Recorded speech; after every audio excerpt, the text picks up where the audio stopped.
Hello बच्चों, let's read the question. The question says, two-celled male gametophyte of angiosperms. One is formed by in situ development of pollen grain. Two includes tube cell and one male gamete. Three includes two generative cells. Four is the result of post pollination development. तो question में हमसे पूछा है कि angiosperms में जो two celled male gametophyte है उसके लिए कौन सा करेक्ट ऑप्शन है. तो सबसे पहले हम इस क्वेश्चन में समझेंगे की कॉन्सेप्ट को. इस क्वेश्चन में हमारा जो की कॉन्सेप्ट यूज हो रहा है वो क्या है, male gametophyte of angiosperms. Mail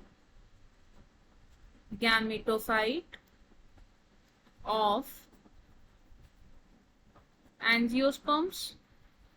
अब एंजियोस्पर्म्स में जो मेल गैमेटोफाइट होता है वो किससे रिप्रेजेंट होता है, बाय अ पोलन ग्रेन. अब पोलन ग्रेन की फॉर्मेशन कहां होती है, in the microsporangium, formed in microsporangium.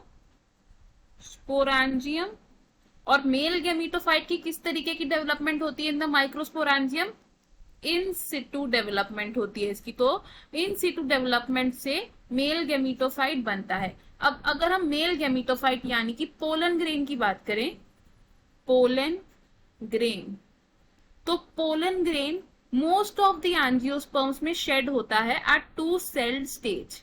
Shade at two celled stage. Two celled stage का मतलब क्या है कि इस स्टेज में जो पोलन ग्रेन है उसके पास दो सेल्स हैं. एक लार्ज सेल है जिसे हम क्या कहते हैं, वेजिटेटिव सेल, और एक स्मॉलर सेल है जिसका नाम क्या होता है, जेनरेटिव सेल. अब शेड होने के बाद क्या होगा कि ये पोलन ग्रेन क्या करेगा, स्टिग्मा पर जाएगा.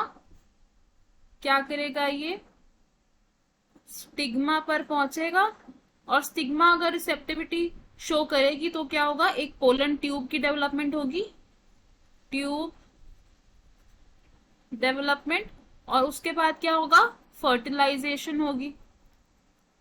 तो अब हमें जो चार ऑप्शंस दिए थे इनमें से हमारा करेक्ट आंसर क्या होगा, correct answer will be option 1, यानी कि it is formed by two in situ development of pollen grains.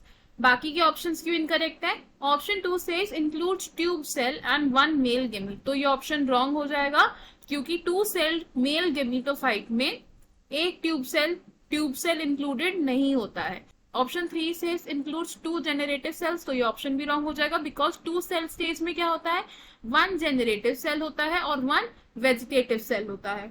Option 4 से is a result of post pollination development, तो ये ऑप्शन भी रॉन्ग हो जाएगा क्योंकि पोस्ट पोलिनेशन यानी कि पॉलिनेशन के बाद क्या होगा, पोलन ट्यूब डेवलपमेंट होगी और फर्टिलाइजेशन होगी, ना कि मेल गैमेटोफाइट बनेगा.